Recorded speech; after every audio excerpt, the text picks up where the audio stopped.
friend, it's Christine here, and today we're going to go over 6 test taking strategies that'll help you skyrocket your scores on multiple choice exams. Let's dive in. So first things first, whenever you show up to a test and that piece of paper gets put on your desk, I want you to flip that over and take the first 5 minutes or so to skim through the entire test. That may be a little different than what you've done in the past of answering all the questions linearly, but there's a couple reasons why skimming the test is important. Skimming the test primes your brain for some of the details and questions that'll be included on the test as a whole. Also, it helps your brain start processing some of those harder questions that you'll go through a little bit later on. As you're going through the test, you can answer any easy, no-brainer questions that you run into, but make sure that you're not spending more than 5 minutes on this step of skimming because you really want to save the majority of your test time for answering those test questions. Now, another reason that skimming through the test is helpful is sometimes on multiple choice tests, certain questions will have details or information or maybe even full out answers to other questions on the exam. Once you skim the entire test, it's now time to start answering the questions. Obviously, there's going to be some easy questions, there's going to be some more difficult questions, and whenever you encounter those difficult questions, I want you to just spend a couple minutes on them, try to figure out what the answer is, but if you're not able to get the answer, move on. And here's the reasoning behind it. Whenever you're working on a difficult problem, your brain's focus mode is engaged. That means you're actively using the conscious resources at your disposal to focus in on that problem and try to solve it.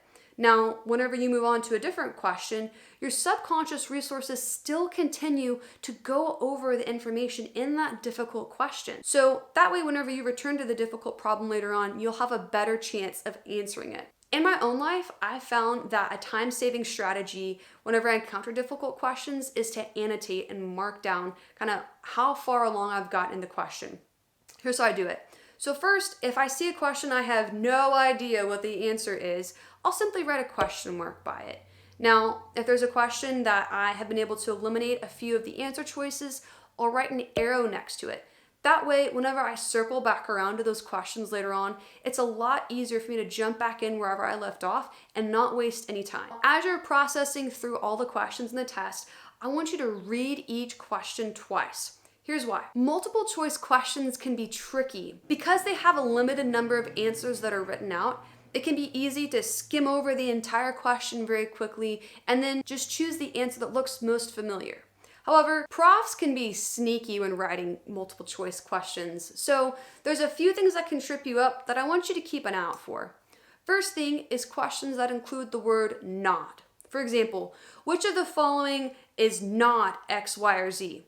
If you're skimming over really quickly, it can be super easy to miss the word not, and that's a crucial part of the question that you'll need to take into account. Next, some questions may include more than one correct answer, so it's up to you to figure out which is the most correct answer. Lastly, keep an eye out for any all of the above or none of the above answer choices, and I'll tell you why a little later in this video. As you're going through the test, make sure to double check your answers at the end of every page as opposed to waiting till the end of the test to check all of your answers at once. Once you get to the end of a page on your test, you probably will only have 5 to 10 questions to go over. Because you have so few, you're less likely to rush or get intimidated by the number of questions you have to check. This decreases the likelihood that you'll skip a dumb mistake, which will increase your score. Now, this is not a replacement for giving your test a good once-over after you've completed it. I definitely recommend budgeting time for that at the outset of the exam. But reviewing your questions and double checking that they're correct and you like those answers on each page will make that final review process go much more smoothly.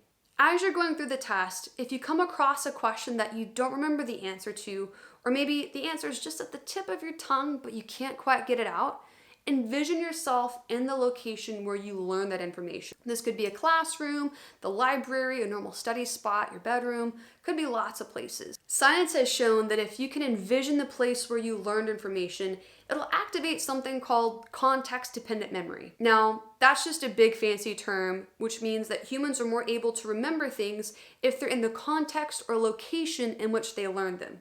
Research done in 1984 actually expanded upon that topic and said that if people simply envision themselves in the context or location in which they learn information, they'd be able to still channel some of that ability. Inevitably, there's going to be questions on the test that you're completely clueless on and you have no idea what the answer is. Whenever you run across those, it's time to pull out statistical analysis. Thankfully, you don't have to do the research on this. Someone else already has. His name is William Poundstone, and in 2014, he published a book titled Rock Breaks Scissors. In this book, he describes the research he performed that went over multiple choice exams and the probability of answers that were most likely to be correct on those multiple choice tests. Now, there's three main findings that he discovered. Let me sum it up for you. First, he discovered that in true-false questions, true was found to be the correct answer 56% of the time, which meant that false was only found to be correct 44% of the time. So if you run across a true-false question on a test that you're completely stumped on, the odds are in your favor if you select true. The next thing he discovered is that 63% of the time, the next answer is likely to be different from the previous one.